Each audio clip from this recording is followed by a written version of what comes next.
Monde numérique.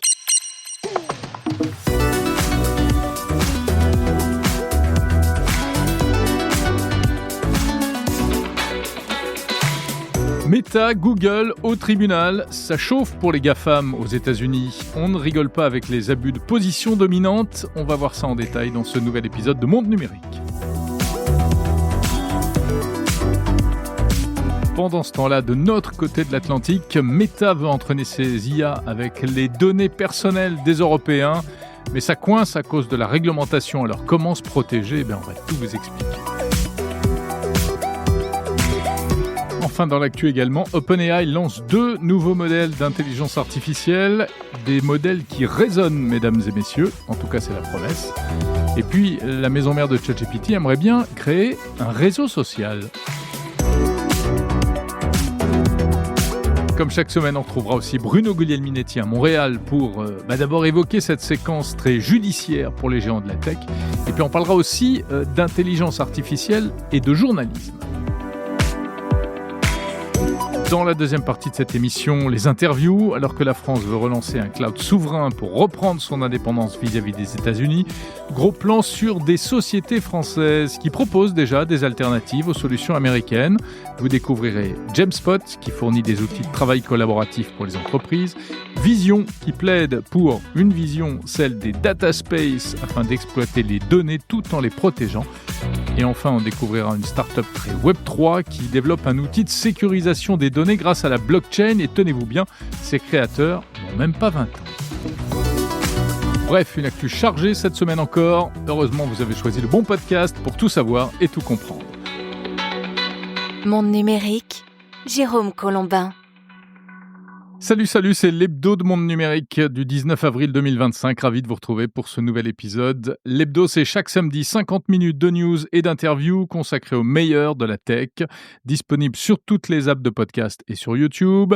Monde numérique, c'est le podcast des innovations comme Frogance, partenaire de cette émission. Frogance, c'est cette technologie française innovante de diffusion de contenu sur Internet, un peu comme des widgets, mais compatible avec toutes les plateformes et beaucoup plus interactif. La particularité de Frogance, c'est qu'il s'agit d'un véritable web alternatif sous forme de standard ouvert, utilisable gratuitement par tous. Frogance est déjà implanté en France, aux États-Unis et en Chine. Et pour aller plus loin dans son développement, la société F2R2, qui est au cœur de cette innovation, lance actuellement une offre de titres ouverte au public. Ça veut dire que si vous souhaitez investir vous-même dans une innovation française unique en son genre, vous pouvez acquérir des actions F2R2. Pour souscrire, c'est simple, il suffit d'aller sur le site f2r2.fr. Et pour en savoir plus sur Frogance, retrouvez l'interview du fondateur Alexis Tamas sur le site mondenumérique.info ou sur la chaîne YouTube de Monde Numérique.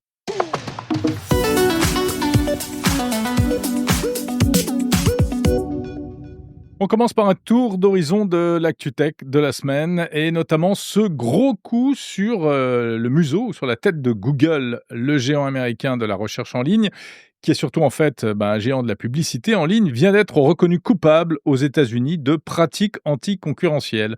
Jeudi dernier, la justice américaine a livré son verdict dans ce procès intenté par le DOJ, le département américain de la justice, concernant la suite d'outils AdTech de Google, c'est-à-dire les technologies au service de la pub, et notamment le système d'enchères qui permet aux annonceurs d'acheter des mots-clés pour y associer des publicités, etc. La juge a estimé que Google avait sciemment dominé le marché des AdTech, causant des dommages importants à ses concurrents. Alors, il risque aujourd'hui, bien ni plus ni moins, avec un tel jugement, un démantèlement de ses services publicitaires. C'est une grande victoire pour l'application des lois antitrust, s'est félicité le chef de la division antitrust du DOJ. Mais rien n'est joué car Google a annoncé qu'il allait faire appel, évidemment. Google estime que si les annonceurs choisissent ces outils, c'est parce que tout simplement ce sont les meilleurs, simples, abordables, efficaces, etc. En tout cas, conséquence de cette décision, un impact sur les cours boursiers des concurrents de Google, mais un impact positif, puisque plusieurs valeurs telles que The Trade Desk, Magnite ou Criteo ont vu leur cours boursier prendre immédiatement quelques points. Comme quoi le malheur des uns fait bien souvent le bonheur des autres. Et cette semaine aussi, une autre affaire judiciaire en cours, c'est celle qui touche Meta, le groupe de Mark Zuckerberg. On en parlait déjà la semaine dernière. Ça y est, ça a démarré. Donc lundi 14 avril, Zuckerberg lui-même a comparu devant le tribunal à Washington. Et là encore, on peut parler d'un procès historique. En plus, c'est pour les mêmes raisons, des accusations d'abus de position dominante. En gros, Facebook, enfin Meta, est accusé d'avoir tué la concurrence des réseaux sociaux en rachetant WhatsApp et Instagram, d'avoir fondamentalement manipulé l'expérience offerte par l'application Instagram pour éviter de cannibaliser Facebook, qui était plus rentable à l'époque.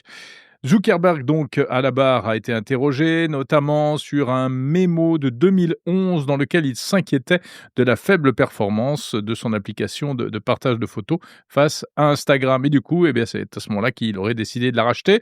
Meta se défend en disant que d'une part, il n'a pas tué la concurrence, puisqu'il y a encore aujourd'hui Snapchat, MeWe et surtout TikTok. Et puis, en rappelant qu'à l'époque, ces rachats d'Instagram et de WhatsApp n'avaient pas été empêchés par les autorités américaines. Bref, des procès au long cours qui s'annoncent, ça devrait durer près de 2 mois. On reviendra sur ces 2 affaires d'ailleurs tout à l'heure dans le débrief transatlantique avec Bruno Guglielminetti. Et en ce qui concerne Meta, l'actualité est également européenne, car le groupe de Mark Zuckerberg n'est pas seulement occupé au tribunal, il est également en train de déployer ici en Europe son outil d'intelligence artificielle Meta AI, qui doit être intégré aux différentes plateformes du groupe. Mais pour rendre son IA plus performante, Meta a une idée.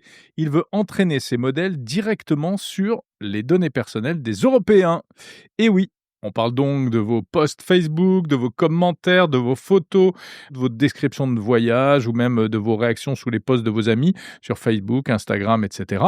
Ce qui, évidemment, n'est pas sans poser certains problèmes. Alors, pour faire le point en détail sur cette affaire, j'accueille cette semaine encore Lino Tovena. Salut Lino. Salut. Lino que l'on retrouve désormais dans la partie actu de Monde Numérique. Alors dis-nous tout Lino, est-ce que ça veut dire que nos publications, nos données personnelles vont se retrouver au vu et au su de tout le monde via l'intelligence artificielle? Alors non Jérôme, pas encore heureusement, mais elles peuvent servir à l'entraîner. C'est-à-dire que l'algorithme va les analyser pour mieux comprendre la langue, les références culturelles, les habitudes, bref, apprendre à parler comme les Européens, à penser comme nous. L'idée de Meta, c'est de rattraper ses concurrents, OpenAI avec ChatGPT et Google avec Gemini. Pour ça, il leur faut des données locales et ça tombe bien, Meta en a plein sur ses réseaux. Donc ça part d'un bon sentiment d'un côté, hein, c'est pour que les IA soient vraiment adaptées aux utilisateurs européens, mais est-ce que c'est vraiment légal puisque en Europe, on sait qu'on ne plaisante pas avec les données personnelles? Alors c'est la question qu'on se pose et c'est là que ça coince aussi un petit peu. En Europe, on a le RGPD, ce règlement très strict sur la protection des données. Il dit clairement qu'on ne peut pas utiliser les données personnelles pour entraîner une IA sans le consentement des utilisateurs, mais Meta joue sur une exception, l'intérêt légitime. En gros, l'entreprise dit que c'est nécessaire pour améliorer ses services. Sauf que c'est une interprétation contestée, d'autant que Meta ne demande pas vraiment notre consentement. Elle nous en informe et si l'on ne veut pas que nos données soient utilisées, c'est à nous de dire non. Et ce refus, il faut aller chercher via un formulaire pas forcément simple à trouver. C'est ce qu'on appelle de l'opt-out. En fait, on est inscrit de force, mais on a le droit de se désinscrire si on trouve le bon lien. Lino, est-ce que ça va concerner tout le monde en Europe? Alors non, pas tout à fait. Meta précise que les comptes des utilisateurs de moins de 18 ans ne sont pas concernés et que les messages privés, par exemple sur WhatsApp ou Messenger, ne seront pas utilisés non plus. Et donc les autorités européennes qui veillent au grain, autant le dire, ne sont franchement pas très chaudes face à ce projet.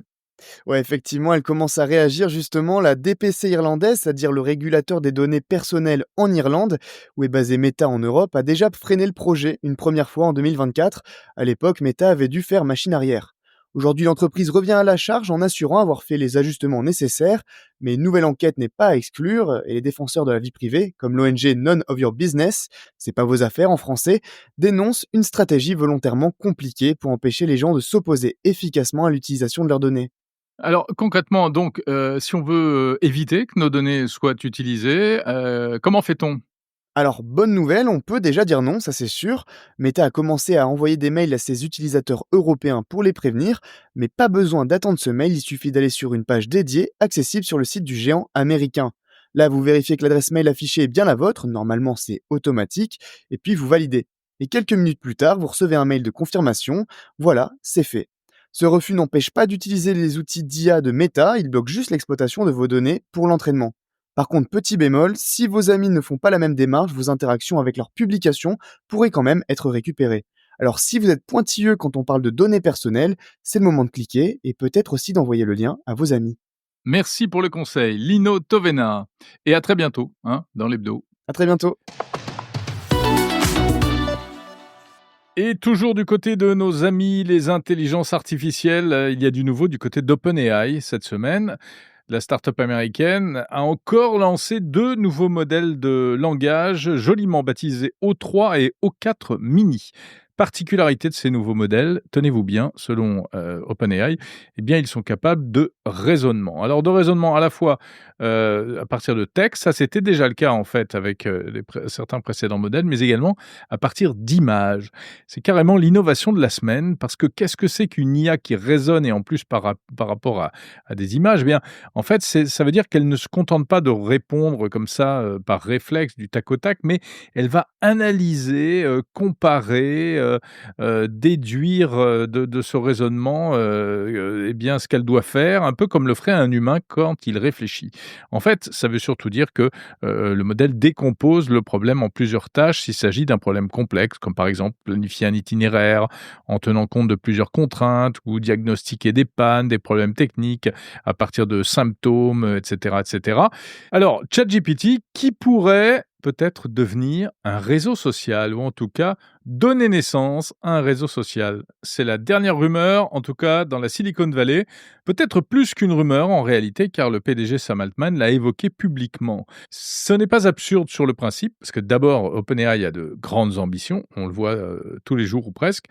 Et puis ce qu'on voit également, c'est comment Elon Musk, lui, a clairement réussi le mariage entre X et Grok, son outil d'intelligence artificielle.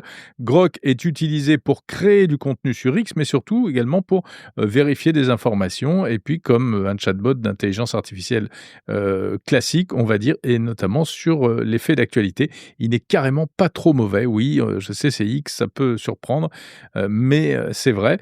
Alors, il s'est entraîné pour ça sur les millions de conversations auxquelles il a accès, du fait de la plateforme X. Et puis, toujours dans le même domaine, on voit que chez Meta également, Facebook, Instagram, Threads, etc., ils ont également donc ce chatbot d'IA qui est en train de se mettre en place. Il y aurait donc visiblement une convergence logique entre intelligence artificielle et réseaux sociaux, et c'est peut-être ce qui expliquerait que ChatGPT, enfin OpenAI, ait également envie de s'y intéresser. Pendant ce temps-là, en France, de quoi parle-t-on? Eh bien, on parle de cloud et de cloud souverain. C'est revenu sur le tapis cette semaine, un cloud souverain, c'est-à-dire une offre de stockage et de calcul dans des data centers qui serait réellement français, bien français, sans mainmise américaine. L'idée n'est pas nouvelle, mais elle est ressurgie dans la bouche de la secrétaire d'État au numérique, Clara Chapaz. Alors, la guerre commerciale avec les États-Unis, les tensions internationales actuelles motivent évidemment cette volonté d'indépendance numérique. Cela dit, il y a encore un peu loin de la coupe aux lèvres, parce que pour l'instant, eh bien, le gouvernement se contente de créer un observatoire de la souveraineté numérique pour évaluer la situation. Car évidemment, tout cela coûterait forcément quelques dizaines de millions ou voire plus d'euros. Il s'agit d'y réfléchir à 2 fois avant d'y aller. Il faut rappeler qu'il y avait déjà eu un projet de cloud souverain en 2021 qui associait des acteurs français et américains, Orange, Microsoft, Google, Thales, ce qui fait que du coup, ça avait plutôt été rebaptisé cloud de confiance au lieu de cloud souverain. Le problème reste le même, il s'agit de s'émanciper un peu des outils américains qui sont ultra dominants au niveau mondial, ce qui pose des problèmes, et y compris des problèmes juridiques dans certains cas. On va en reparler tout à l'heure avec notamment l'un de mes invités, car c'est un point très très important. Comment développer la souveraineté numérique?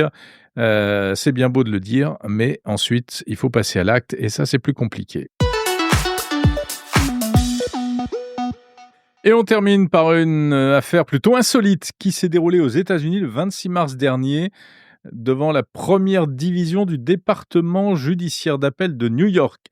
Un justiciable qui comparaissait devant le tribunal s'est fait représenter par un avatar généré par intelligence artificielle. C'était un monsieur de 74 ans qui avait été autorisé à assurer sa défense tout seul, dans un litige contre un ancien employeur. Mais plutôt que de prendre la parole lui-même, eh bien, il a décidé d'avoir recours à cet avatar, donc cette solution technologique, parce que, a-t-il expliqué, il était anxieux et il avait peur de ne pas être clair dans ses explications. Donc, eh bien, il a projeté au tribunal une vidéo d'un avatar, un personnage plus jeune et qui s'exprimait parfaitement bien, avec un discours parfaitement construit et sans évidemment la moindre émotion. L'idée était peut-être pas si mauvaise que ça, en fait, mais le problème, c'est que ça n'a pas du tout plu à la juge qui a interrompu la projection et qui a estimé que ça ne devait pas se faire. Le monsieur a dû s'excuser. Bref, l'IA n'est pas encore prêt d'entrer dans les prétoires, même aux États-Unis. Le débrief transatlantique. Le débrief transatlantique. Salut Bruno Guglielminetti. Salut Jérôme Colombin. Bruno, cette semaine, on a l'impression que nos amis les GAFAM, c'est-à-dire les géants de la tech, se prennent un peu une douche froide, hein, avec eh bien une grosse séquence judiciaire. C'est d'abord Meta qui est devant ses juges, Mark Zuckerberg qui doit s'expliquer sur le rachat de WhatsApp, d'Instagram, est-ce que ça a contribué à étouffer la concurrence, et puis plus récemment, c'est Google qui également vient de se prendre une décision assez violente, également pour des accusations de position monopolistique. On a l'impression que finalement ils sont plus fragiles qu'ils en avaient l'air, ces géants de la tech. Ben oui, parce que tout ça se passe dans un contexte où on avait l'impression que maintenant, les grands patrons des GAFAM étaient les plus grands copains du président américain et qu'ils étaient à l'abri ou des enquêtes du Congrès ou des poursuites ou des enquêtes là, du ministère du Commerce. Ben non, faut croire que, mais bon, ça n'a pas été entamé la semaine dernière non plus. Là. Je pense à Google, l'histoire, ça faisait longtemps que ça roulait. C'est le deuxième jugement dans ce domaine-là. Puis dans le cas de Facebook, l'enquête avait démarré en 2020. Donc, 2020, ouais. Ouais. Et puis, donc, c'est pour dire qu'il y a un contexte presque historique à cette histoire-là, mais donc on est en train, ou justement cette semaine, puis tu fais bien de le rappeler, de voir deux géants être ramenés devant les élus à essayer d'expliquer ce qu'ils ont fait. Dans le cas de Facebook, évidemment, c'est d'avoir acheté Instagram et WhatsApp, plutôt que de vivre avec leur concurrence. Ils ont tout simplement décidé de valait mieux les acheter que essayer de lutter contre eux. Alors, évidemment, c'est une pratique antitrust ou antimonopolistique là, qui est douteuse. Et là, c'était le temps de venir expliquer cette démarche-là. Il faudra voir qu'est-ce que... C'est une pratique plutôt monopolistique, tu veux dire? Oui, pardon, oui. Et donc, c'est ça. Et c'est donc les lois antimonopolistiques là, qui font le décor de ça, qui sont la toile de fond de cette histoire-là. Puis, de l'autre côté, on est encore aussi avec un autre géant, je pense à Google, qui, lui, pour une deuxième fois, se voyait ramener devant les juges parce que l'été passé, en août 2024, ils avaient été reconnus de pratiques monopolistiques. Et là encore, cette semaine, on voit que c'est en Virginie là, que ça s'est passé. Encore de condamnation pour, d'une part, pratique monopolistique dans le contexte de Chrome, où il y a que lui qui règne dans ce contexte-là. Puis aussi, c'est toute la création d'un écosystème pour s'assurer que les annonceurs allaient être autant dans l'environnement de Google que aussi à l'extérieur sur le web, allaient être tributaires du bon vouloir et de la mécanique de Google. Parce que je te rappelle qu'ils ont acheté DoubleClick il y a à une certaine époque, et eux, qui étaient les gros joueurs de la publicité sur le web en général, et que là, Google et DoubleClick, quand tu mets tout ça ensemble, tu as un bon pourcentage de la toile ou des bannières qui sont disponibles dans l'écosystème.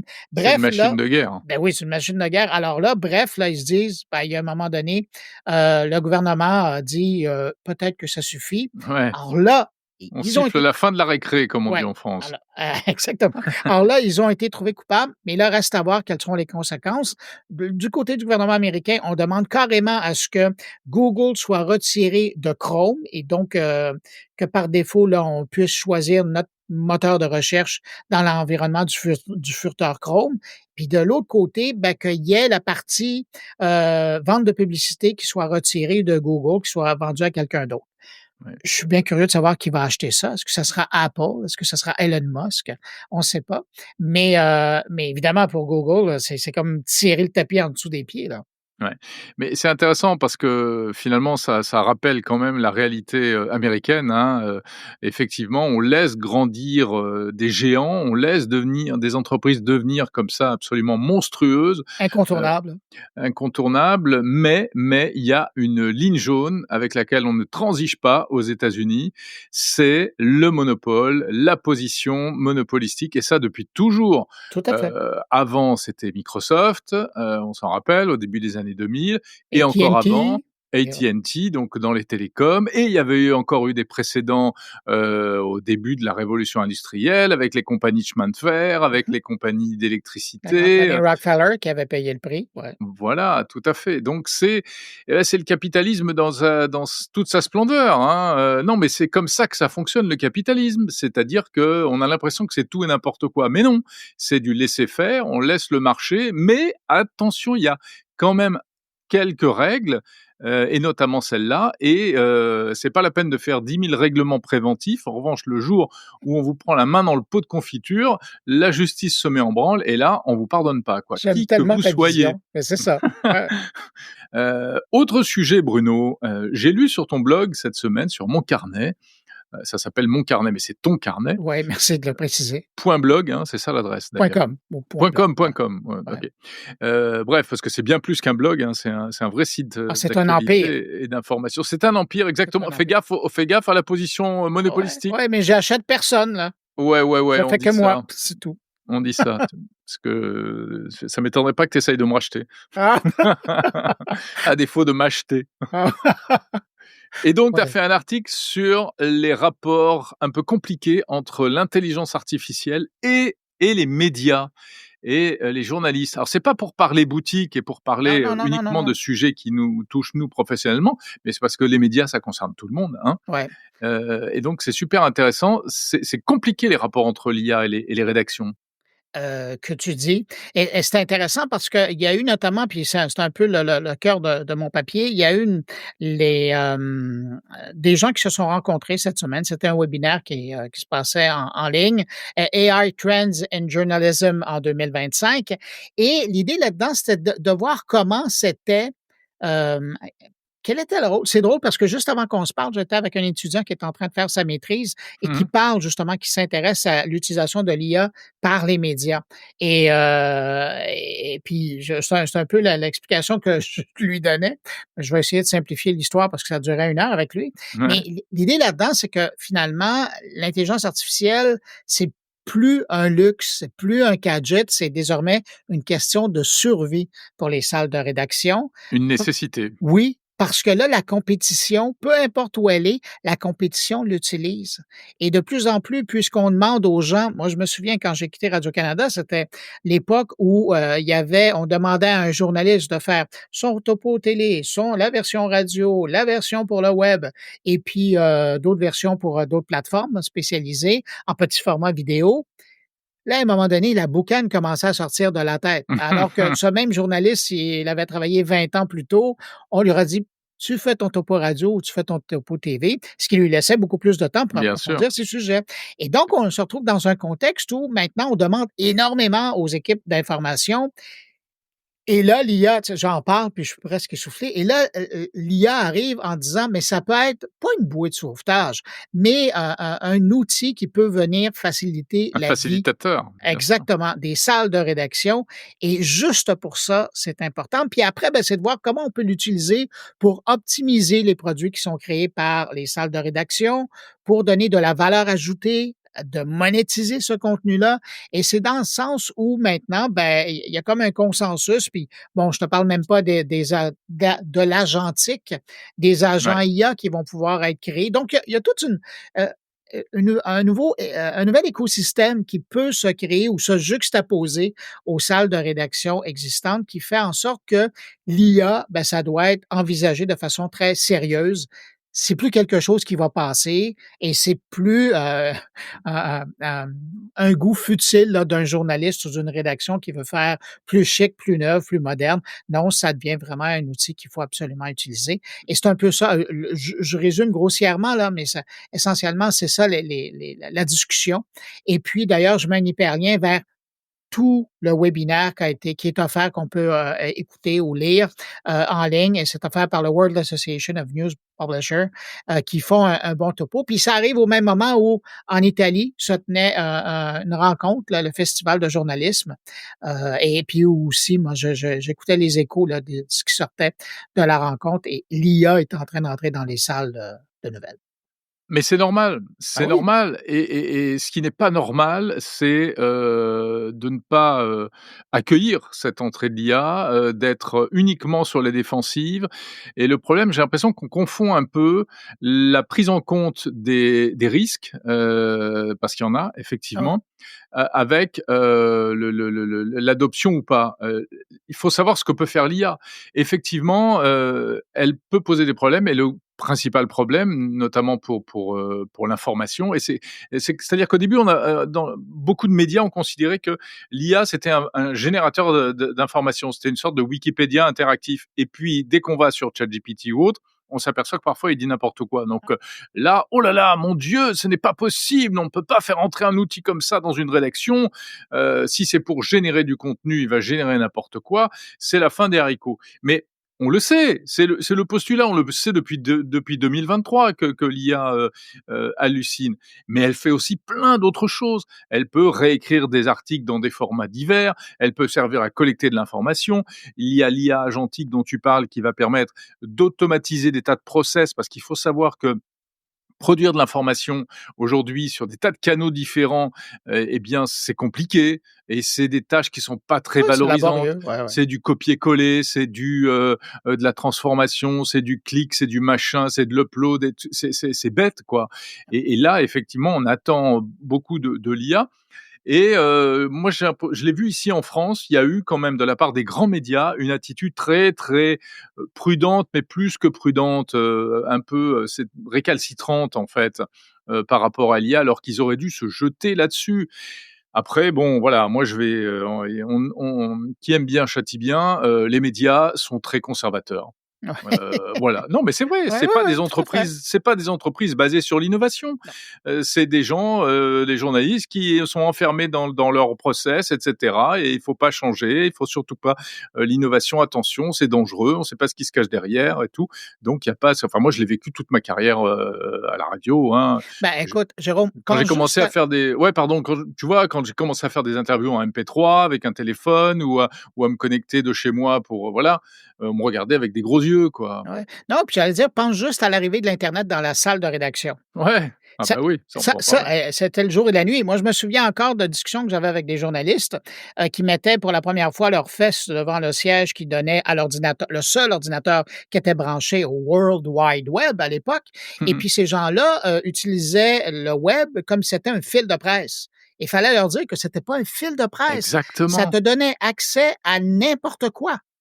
Et voilà. donc, fallait que tu le traites comme un journaliste qui allait accéder à de l'information. Fallait que tu valides. Fallait que tu contre-valides ce que Et tu ouais, il avais faut une approche critique. Il fallait une approche exactement. critique dès le départ et c'est exactement la même chose avec l'IA aujourd'hui. Et voilà. Alors après, bon, ça peut entraîner des changements de métier, hein, mais ça, on l'a déjà évoqué ensemble. On va peut-être Ben oui, tous devenir, et pas seulement dans les médias, dans des tas de branches professionnelles, on va peut-être devenir de plus en plus des correcteurs d'IA, en tout à fait. fait. Notre boulot, Ben, ça va être de corriger les IA. mais c'est intéressant que tu dises ça parce que j'expliquais à cet étudiant qui est en train de faire son doctorat que j'ai dit: «Moi, j'ai beaucoup plus un rôle de chef de section ou de pupitre ou de rédacteur en chef Mmh. par Ça, c'est rapport ton au côté texte». militaire un peu, hein, ton Oui, côté oui, un peu oui, oui, tout à oui, fait. voilà.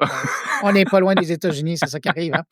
Mais donc, puis on est en guerre commerciale, alors Ouais. évidemment, là, on se prépare. Oui, du coup, tu as remis le treillis, toi, hein? Exactement. Mmh. Il est prêt, il est juste à côté. Bon. Mais donc, l'idée là-dedans, c'est que je suis beaucoup plus dans la correction, la supervision des textes qui peuvent être créés que de les rédiger moi-même. Ouais, Et ce qui bien sûr, permet de couvrir l'actualité de façon ouais. beaucoup plus complète et de rendre un produit qui est beaucoup plus attrayant et beaucoup plus complet que si je devais me taper toute la rédaction. Ouais, mais alors après, il y a des choses qui sont quand même surprenantes, il faut le dire. Je ne sais pas si toi tu l'as constaté, parce que voilà, on va pas se cacher, toi et moi, on écrit des articles avec des IA, Oui, hein, mais voilà, c'est avec les informations qu'on lui donne au départ, on repasse par derrière et tout. Mais il y a un truc étonnant, c'est que moi, plusieurs fois, il m'a sorti par exemple des titres qui étaient excellents. Ah ben, des et bien qui étaient meilleurs titres que les miens. et tout à fait, qui étaient bien meilleurs que ce que moi j'aurais pu trouver. Ben, Jérôme, à tous les jours, j'ai mon 120 secondes de tech. Ouais, D'ailleurs, je vous invite à l'écouter. Mais bah, donc, bien le sûr. 120 secondes de tech, là, à tous les jours, moi, c'est fini de me casser la nénette de dire, parce que j'ai un sommaire, je dois trouver des titres pour chaque nouvelle pour annoncer le Et bulletin. ça, c'est un métier, ça s'appelait dans le temps secrétaire de rédaction. Ouais, ou sinon, chez nous, Ou on appelait ça un titreur. Bon. ou un titreur, ouais, voilà. Enfin, c'était un M- métier à part entière. C'est des gens Oui, qui faisaient que ça toute la journée, donc c'était des machines. Ils étaient et, hyper bons, mais et moi, je suis tellement pourri à ça, là. Et alors, tu as un spécialiste qui est là tous les soirs. Quand j'ai trouvé toutes mes nouvelles, je lui donne. Alors, génère-moi un titre pour chaque nouvelle. Et c'est oui. toujours, puis évidemment, il est toujours généreux, puis plus court. Et puis là, après, fou, il me retravaille ça et Mmh ça mh. fait des titres qui sont vachement accrocheurs. Voilà. Ah Le oui, non, non. La seule chose, c'est qu'il faut rien laisser passer Ah sans non, avoir corrigé, c'est regardé, ça, est-ce c'est que ça. c'est ce que je voulais dire, et cetera, et cetera. Bon, enfin voilà. De quoi parles-tu cette semaine dans ton carnet, mon cher Bruno? Eh, quelle question intéressante de ta part et intéressée.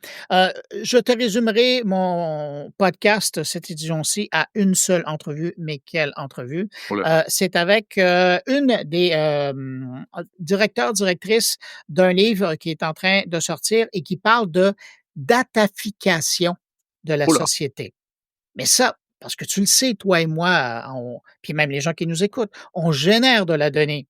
Mais là, c'est de voir comment la société est en train de se guirer, de s'orienter sur la datafication de tout. La Et data donc, mène le monde. exactement. Et là, mais c'est de voir c'est très intéressant de voir comment, au niveau du secteur public et au niveau du secteur privé, qu'est-ce que ça veut dire? Les bons, mais évidemment les mauvais côtés de la chose. Bien Il sûr. y a un bouquin qui vient de sortir et d'ailleurs, je donne le lien sur le descriptif de mon carnet. Il est offert gratuitement par les presses de l'Université de Montréal. Je trouve ça très généreux de leur part, mais c'est vraiment intéressant à lire. Aussi intéressant que l'autre livre dont je parle dans mon carnet cette semaine, AI Snake Oil, qui est écrit par deux professeurs de Princeton, qui, eux, sont en train. C'est intéressant parce que le livre est sorti l'an dernier et le temps d'en parler, ils m'annonçaient qu'ils vont déjà écrire un nouveau bouquin. Mais Oui. c'est ce que l'IA est, ce que l'IA dit être, non, ce qu'on dit que l'IA est et finalement ce que l'IA ne pourrait jamais être. C'est beau. Ah, ça C'est comme magnifique. ah oui, c'est tout à fait ça. Mais bon, c'est leur titre traduit, là. Tu en parles Heu, tellement bien. Et oui, je te c'est remercie. Alors tout ça, c'est dans mon carnet, plus les collaborateurs réguliers. Alors, voilà. salut Bruno, à la semaine prochaine. Et Jérôme, peu importe où tu es sur cette planète, je te salue et je te dis à la semaine prochaine. Salut.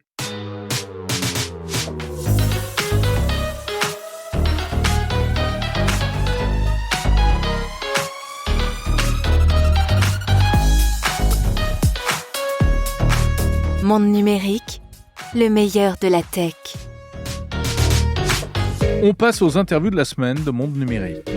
Et on va parler de souveraineté numérique. On évoque beaucoup en ce moment la question de notre dépendance numérique, la dépendance de la France et de l'Europe à l'égard des États-Unis. Alors comment reprendre notre souveraineté numérique? Eh bien, des solutions existent. Et vous allez le comprendre avec mes invités. Des entreprises françaises peu connues, mais qui interviennent sur des secteurs clés avec des outils pour répondre à ces préoccupations. Ces interviews sont proposées en version intégrale si vous écoutez Monde Numérique l'Hebdo Premium sur Apple Podcast ou Spotify. Sinon, retrouvez-les en épisodes séparés, long format, la semaine prochaine sur toutes les plateformes de podcast. Bonjour Alain Garnier. Bonjour Jérôme. Vous êtes CEO de la société Gemspot, qui est une entreprise française spécialisée dans les solutions collaboratives pour les entreprises, les organisations, etc. Est-ce qu'on peut dire que vous êtes un concurrent de Microsoft Office, Google Docs, Slack, enfin tous ces outils qui sont dans des tas d'entreprises et que beaucoup de gens connaissent? Mais oui, on peut le dire parce qu'effectivement, notre problématique, c'est de régler la question de la communication et de la collaboration, en particulier dans les entreprises, mais pas que, aussi dans les associations, dans les organisations, dans le secteur public, parce que le digital est partout, donc il faut mieux travailler ensemble. Donc nous, ce qu'on propose, c'est une suite complète qui permet de faire ça, et c'est effectivement ce que font également les amis américains que tu as cités. Finalement, on a l'impression qu'on est ultra dépendant des solutions américaines, mais vous êtes un petit peu la preuve qu'il y a des alternatives françaises, européennes, etc. Et elles sont même déjà implantées. Oui, complètement. Alors, est-ce qu'on est dépendant? Oui. Quand on regarde les chiffres, aujourd'hui, on estime qu'il y a entre 80 et 90% des données des Français qui sont sur des serveurs américains. Donc ça donne un peu le degré de la dépendance. Mais ensuite, effectivement, on n'est pas en mode, on n'est pas à poil et sans filet, si je puis me permettre. Hein. Justement, il y a des alternatives qui existent, qui sont déjà déployées et qui, quelque part, répondent à ces questions de souveraineté. Alors, souveraineté, c'est un terme qui, des fois, peut un peu choquer les gens parce que c'est un peu très politisé comme terme. Oui, ça peut l'être, mais c'est vrai qu'en numérique, quand on commence en avoir numérique, compris de quoi on parle, quoi. que c'était justement pas une question de souverainisme, c'est une question d'autonomie stratégique. Ça veut dire Ouais. quoi? Ça veut dire qu'il faut avoir la liberté de choisir et de pas être dépendant quand, par exemple, on a un acteur qui est justement, il y a plusieurs sujets derrière ça. Augmentation de prix unilatérale, ça c'est quand même un problème. Là, beaucoup de consommateurs ont vécu ça, mais alors, et puis c'est 20%, 30% plusieurs fois par an. Deuxième chose aussi, c'est ce qu'on appelle les problèmes de loi extraterritoriale. Ça, c'est un sujet méconnu souvent par les gens. Il faut savoir que les États-Unis ont défini des lois qui font qu'ils peuvent agir en dehors de leur pays, extraterritorial, tout simplement parce que ils considèrent que les choses sont bonnes ou pas bonnes. C'est par exemple, on a vu Peugeot qui s'est vu interdire de commercer avec l'Iran parce que les États-Unis l'avaient décidé. On n'a jamais dit en Europe qu'on n'avait pas le droit de commercer, de vendre des voitures en Iran, mais les États-Unis l'ont empêché. Et là, c'est là où le problème des outils, c'est que c'est même le fait que ça soit vu dans les outils. Par exemple, si vous échangez des mails sur un outil américain, les services de renseignement américains peuvent utiliser ça pour un procès contre vous. C'est ce qui est arrivé à la BNP, qui l'a payé plus de 10 milliards quand même pour ça. Donc c'est ça, en fait, aujourd'hui, le problème auquel on fait face. Et puis quand on a effectivement un Trump qui tout d'un coup dit « et moi, je peux couper le son quand je veux », là, tout d'un coup, les organisations, les États se disent « là, on est en risque, en plus de ceux qu'on avait déjà avant ». Mais alors, Alain Garnier, comment est-ce que vous expliquez que finalement, vous et puis d'autres entreprises, ceux qui proposent des solutions françaises, souveraines, entre guillemets, soyez si peu connus du grand public en tout cas, peut-être même des entreprises? C'est quoi? C'est parce que vous êtes moins bon, vous êtes moins bon techniquement, vous êtes moins bon en communication? Où est le problème? Alors déjà, effectivement, on est clairement moins connu parce que on est moins déployé. Il y a un effet de cumulation. Les boîtes américaines, si on prend par exemple Microsoft, vous avez cité la site 365. Pourquoi elle est connue? Parce que c'est une boîte, je vous rappelle, qui fête ses 50 ans, donc c'est quand même pas une petite start-up de l'année. Deuxièmement, Word, Excel, etc. voilà, tout le monde utilise Word, Excel, PowerPoint, donc tout le monde connaît ces produits-là.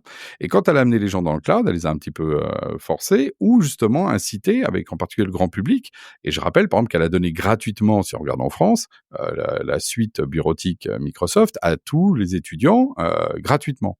Donc, ce qui se passe après, c'est que quand il y a un effet de marché, comme ils deviennent dominants, ils peuvent saturer l'espace de communication, donner des produits gratuitement. Donc, il y a une problématique de lutte anticoncurrentielle d'ailleurs, et donc maintenir leur domination.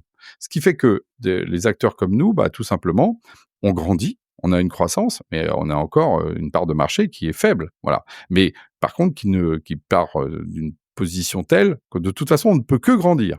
Hein, Microsoft a quasiment saturé, par exemple, le marché de la collaboration, et par des pratiques d'ailleurs qui sont des fois un peu discutables. Hein. D'ailleurs, même Slack, par exemple, un autre Américain, a fait un procès à Microsoft parce qu'il y avait des pratiques anticoncurrentielles concernant Teams, le fameux outil de collaboration que tout le monde utilise dans les grandes entreprises.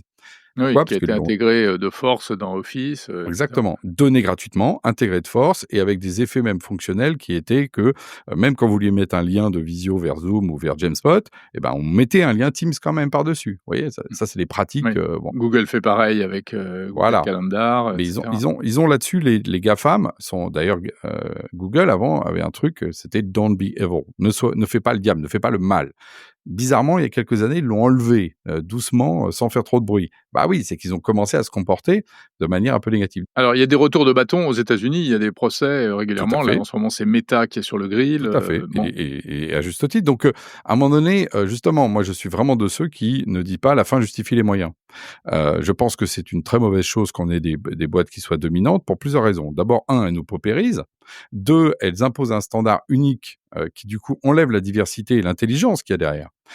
Tout le monde utilise la même suite bureautique, bah, dans ces cas-là, il n'y a pas l'intelligence à s'en servir. C'est la même chose. Alors qu'en fait, le génie humain, dans une organisation, dans une entreprise, une association ou un État, c'est au contraire d'essayer d'imaginer des formes nouvelles et d'apporter de l'innovation. Ça, c'est ce qu'on fait justement. Et je pense que c'est un discours aussi qui a tout simplement en train d'être entendu aujourd'hui. Est-ce que, Alain Garnier, est-ce que vos clients potentiels sont trop frileux? On dit souvent que les DSI, les responsables informatiques dans les entreprises, dans les grandes entreprises, jouent souvent la sécurité. Ils voient leurs copains qui ont pris du Microsoft, ils vont prendre du Microsoft pour rassurer leur CEO. Vous n'êtes pas victime de ça également? C'est un des facteurs qui fait que les dominants dominent, hein, c'est très clair. Surtout qu'en Europe, on a un investissement qui est toujours un peu sous-évalué, hein, sur la question numérique. Hein, on continue à investir moins en R&D et en numérique. Donc, c'est pas seulement qu'une frilosité, c'est plutôt un état d'esprit par rapport à la question justement de se tourner vers l'innovation. Là aussi, je pense que les temps aussi sont faits pour être changés. L'Europe est en train de se réveiller et c'est aussi parce qu'elle a été un peu mise en tutelle que quelque part, elle s'est endormie sur ses lauriers, sur ces questions-là. On voit bien qu'on est en train de réindustrialiser l'Europe, et tout le monde l'appelle de ses voeux, même si c'est difficile, mais justement, c'est ce réveil-là qu'on est en train de faire. Et moi, ce que je vois, à l'inverse, c'est des clients contents de passer à autre chose. Nous, aujourd'hui, on est à peu près à 30% de croissance en moyenne, hein, si on regarde sur nos 5 dernières années. Quand on sait que la croissance française est de l'ordre de 1 ou 2%, on fait 10 fois plus, ou même 15 fois plus. Donc, quelque part, on a une croissance, on a une belle croissance. Et effectivement, aujourd'hui, on paraît petit par rapport à ces gens-là, mais la croissance fait qu'un jour, Microsoft apparaissait à l'époque comme un petit, quand il arrive dans les années 80-90. Aujourd'hui, il est l'acteur qu'on connaît. La croissance, c'est aussi appelle la croissance. Ça, c'est... Ouais. Finalement, le Trumpisme est peut-être une bonne chose si ça conduit à une espèce de prise de conscience en Europe? Ça, des fois, quand je me le dis moi-même, ça me fait un peu mal au cœur que le mal produise du bien, mais c'est vrai que c'est une opportunité pour l'Europe. Je pense que Prise de conscience. personne peut appeler de ses voeux des comportements comme ce qu'il peut faire, mais en traitant l'Europe par le mépris, en nous montrant effectivement que on est en train de lui lécher le cul, hein, pour reprendre le terme. Je suis désolé d'être aussi cru que lui. Pour reprendre son élégante expression. Voilà, donc c'est lui qui l'a dit, donc je me permets de le répéter. Oui, à un moment donné, il y a un réveil et donc il est plutôt profitable. Et effectivement, ce qui se passe aujourd'hui, nous on voit plein de gens arriver qui nous découvrent et qui nous connaissaient pas avant et qui disent ah mais c'est pas mal ce que vous faites. Voilà, donc effectivement, on est en plus très fiers de nos produits parce que clairement on bosse pour ça et on a de l'expérience, on a des utilisateurs qui l'utilisent tous les jours. Donc et je ne suis pas le seul. C'est-à-dire qu'en plus c'est un tissu industriel. Le numérique en France a une vraie capacité. Ouais, il existe. Il est pas assez connu. Il est en dessous du radar, mais il existe. Merci beaucoup, Alain Garnier, CEO, donc on va dire PDG en français. Hein, oui. Président. Je suis même président. Président, c'est exact. Fonction exacte. Président de Jamespot. Merci.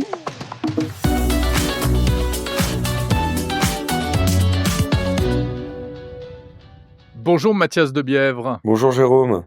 Vous êtes fondateur et PDG de Vision, au pluriel, une entreprise spécialisée dans le traitement des données personnelles. Vous êtes également président de Prometheus X, qui est une initiative européenne pour le partage éthique et souverain des données.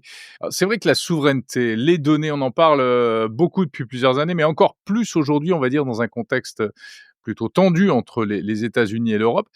Au fond, Mathias, pourquoi est-ce que les données numériques sont aujourd'hui à la base de tout? En quoi est-ce aussi important? Aujourd'hui, l'IA, que ce soit le chat de Mistral, que ce soit le ChatGPT, Claude, etc., ils se sont entraînés sur toutes les données publiquement disponibles. Donc tous les articles, les pages web, Wikipédia, tout ce qu'on peut trouver en ligne. Et ça fait déjà une très très bonne base de connaissances qui fait que si je lui pose une question sur ce qu'est l'ADN, par exemple, pouvoir me répondre et répondre à mes questions sur la base de ces données publiquement disponibles. Mais maintenant, pour faire les systèmes et les services d'après, dans la santé ou dans l'éducation, il faut accéder à des données qui sont pas publiquement disponibles et qui sont généralement silotées au sein de différentes organisations. Encore heureux qu'elles sont pas publiquement disponibles, nos données de santé, mais ça reste pertinent de pouvoir y donner accès dans un cadre sécurisé. Alors, selon vous, ça passe par ce qu'on appelle les data space, hein, c'est ça? C'est ça. De quoi s'agit-il? Les data space, il faut les voir comme un peu le réseau routier de la donnée. Les data space, ça vient de la stratégie européenne de la donnée. Ça date quand même de 2020-2021, qui, d'une part, fait des réglementations pour faciliter la circulation de ces données protégées, comme le Data Governance Act, comme le Data Act, et d'autre part, investit dans ce réseau routier l'infrastructure, les data space, qui permet l'échange standardisé de ces données. Et donc, au lieu de s'intégrer avec toutes les sources de données, on s'intègre une fois avec ce réseau et on peut échanger, évidemment selon les conditions définies, etc., mais avec tout le monde qui est dans le réseau. Et donc ça permet de drastiquement réduire le temps et le coût d'accès à toutes ces données et donc accélérer le développement de ces IA souveraines et puissantes. En fait, c'est une sorte de filtrage qui attribue, en fonction des autorisations, en fonction des droits, des niveaux d'autorisation, bah, accès à telle ou telle donnée. Exactement, exactement. Il faut bien comprendre que c'est exactement ça, c'est la gestion de ces autorisations et de l'accès à la donnée. Ce n'est pas un data lake, c'est pas un énorme entrepôt de données où on va venir mettre toutes les données. Les données restent, Ouais, c'est pas open bar. c'est ni open bar, ni data lake. Les données restent chez le fournisseur qui se connecte. Il a ce connecteur, on appelle ça, qui effectue ce filtrage, et puis ensuite elles sont partagées vers l'utilisateur directement. Et puis c'est pas open data parce que du coup, bah, il y a des conditions que chacun peut définir sur ces données. Quelles sont les données, auxquelles on peut, donner accès, facilement et les autres qui sont plus sensibles? Alors, il y a différentes choses. Aujourd'hui, on voit un peu des écosystèmes sectoriels, qui se déploient sur la base de ce réseau, data space. Donc on va voir dans l'éducation et l'emploi, ça va être des données sur les notes, sur les exercices, sur ce qu'on appelle les traces d'apprentissage, que les élèves ont, et ça va être utilisé pour créer, par exemple, des IA qui aident à réviser et génèrent des exercices personnalisés en fonction du niveau de l'élève, ou vont aider la personne dans son orientation, dans sa recherche d'emploi pour l'orienter vers les bons acteurs, lui faire découvrir les bons métiers. On va avoir des écosystèmes dans le mobilité et le tourisme pour, par exemple, créer des IA qui vont nous aider à créer un planning de vacances, réserver l'hôtel, le train, l'avion, rebooker s'il y a des problèmes. On va avoir des choses aussi plus industrielles dans l'aérospatiale, avec Airbus et d'autres qui simplifient finalement l'intégration et les échanges avec tous leurs fournisseurs et tous leurs sous-traitants. On va avoir aussi des choses qui se lancent dans la santé, où on a déjà des choses comme le Health Data Hub ou Mon Espace Santé, mais le Data Space vient ajouter une couche d'orchestration et de simplification d'accès à ces données. Les data space sont vraiment une solution technique qui permettent d'implémenter, des choix politiques. C'est ça, Il faut que le choix ait été fait au départ, bien sûr. de partager ou de ne pas partager, de partager de telle ou telle manière. Est-ce que, c'est une manière selon vous, c'est un outil qui permet de rivaliser avec les solutions américaines? Oui, mais la réponse n'est pas si simple. Je pense que là, la situation, on va dire, de dépendance numérique dans laquelle on est, appelle un plan de transition pour réduire cette dépendance. Et donc aujourd'hui, le fait que 80 des données, sont chez, Amazon, et Azure et Google, c'est un fait, mais on va pas le changer en claquant des doigts. Cette couche data space, on l'opère directement sur des, cloud souverain. Donc, on a des partenariats avec Orange, avec Scaleway, avec Clever Cloud, avec Outscale pour gérer cette couche-là. Une fois que ces données sont accessibles, ça va créer des nouveaux services IA, et ces nouveaux services IA sont eux aussi hébergés chez des clouds souverains.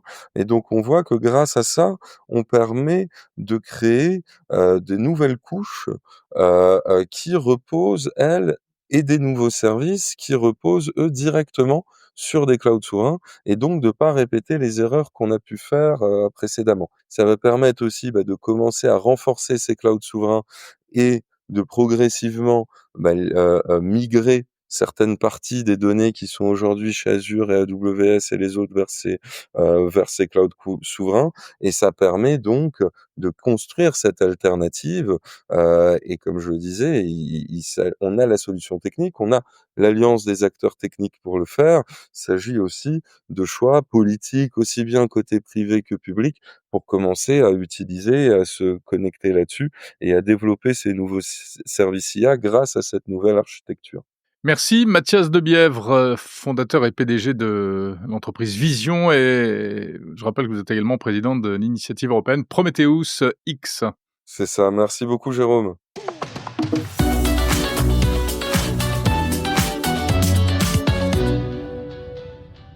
Bonjour Gaspard Bonneau.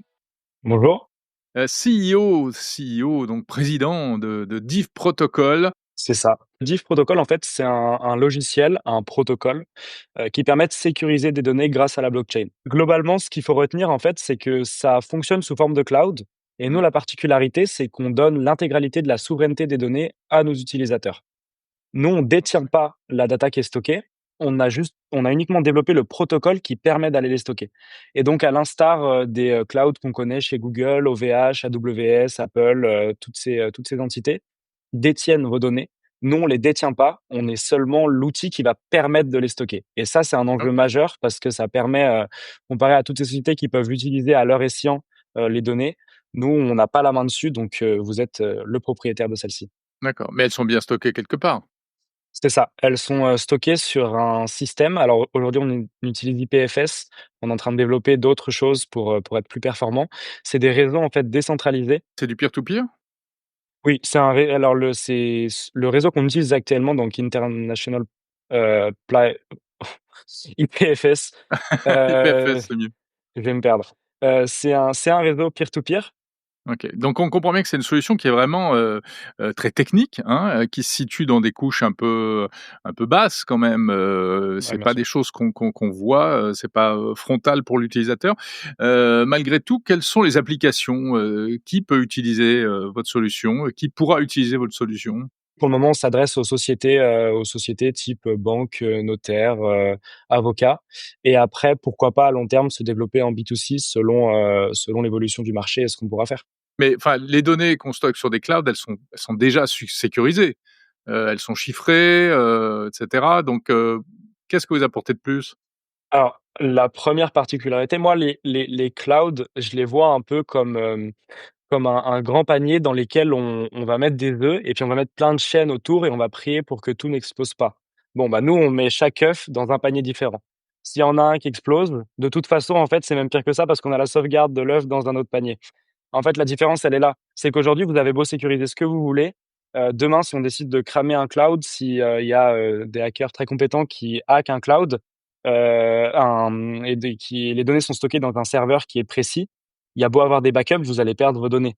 Nous, vu qu'on n'utilise plus ces systèmes-là qui sont aujourd'hui archaïques et qui appartiennent à une ancienne génération au Web 1 et au Web 2, et ben ça permet d'enlever toutes ces problématiques qu'on a là. Au niveau du chiffrement, pareil, on est sur de la pointe. On travaille en fait beaucoup sur le post-quantique. Moi, c'est un des sujets principaux que j'ai et Ouais. j'interviens 2 fois là-dessus parce que, le quantique, ça va mettre une grosse claque à tout le monde quand ça va arriver et ça va compromettre, un grand nombre de systèmes qui fonctionnent aujourd'hui et pour assurer la pérennité de Div Protocol, nous, on travaille sur des algorithmes qui résisteront, au quantique. On pourrait même dire que c'est générationnel, en fait, Bien sûr. et ce qui explique peut-être que vous, les 3 créateurs de Div Protocol, soyez très jeunes. Vous avez lancé, cette société avant même vos 20 ans, c'est ça? Alors, encore moins que ça, parce que moi, donc j'ai 18. Mon associé Solane a 18 aussi et mon CTO Ryan en a 21 et moi, j'ai eu l'idée quand j'avais 15 ans. Donc j'ai commencé à travailler dessus il y a 3 ans et au bout d'1 an, on a commencé à avoir quelque chose qui commençait à tourner et là, tout s'est réellement accéléré, il y a 1 an avec, l'incubation chez Cube3, donc à Angers, qui est un incubateur à start-up, européen et depuis, avec une première levée de fonds, l'acquisition de clients et tout ça, quoi. C'est pas un peu ça le problème du Web 3? Alors on va pas rentrer dans le détail de ce qu'est le Web 3, mais ça comprend, un certain nombre de concepts, qui vont du Bitcoin aux entreprises décentralisées et Ouais, bien cetera. sûr.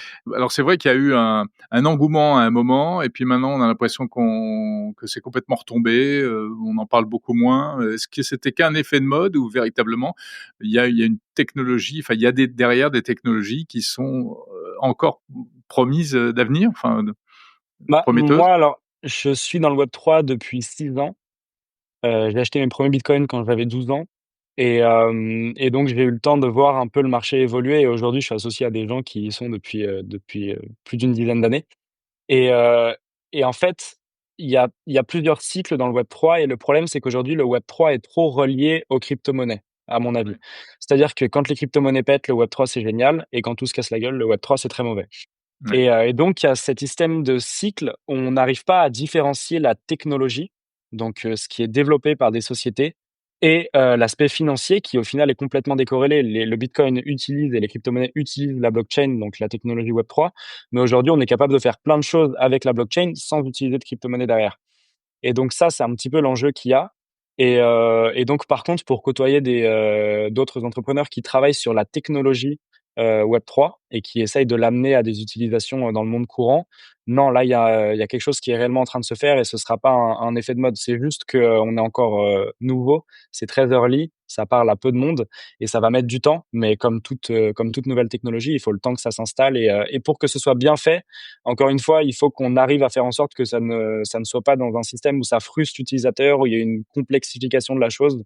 Le plus ce sera simple moi, mon but, c'est que mes utilisateurs comprennent même pas que ça vienne de la blockchain ou de la crypto-monnaie et Mmh. là, j'aurais gagné. De toute Oui. façon, c'est comme ça que ça marche. Mais ouais. OK et ben, on vous souhaite plein de bonnes choses. Merci Et ben, beaucoup. merci. Merci à Merci vous. Gaspard Bonneau, donc président de Div Protocol, toute jeune start-up, qui est peut-être sur, les technologies du futur et merci d'avoir raconté tout ça, alors que vous commencez à peine l'aventure, dans Monde Numérique. Merci pour l'invitation.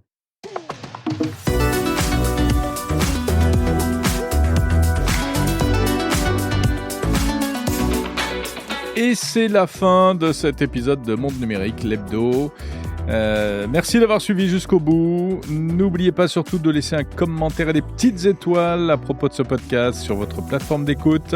Vous pouvez m'envoyer des messages sur les réseaux sociaux ou bien sur le site mondenumérique.info.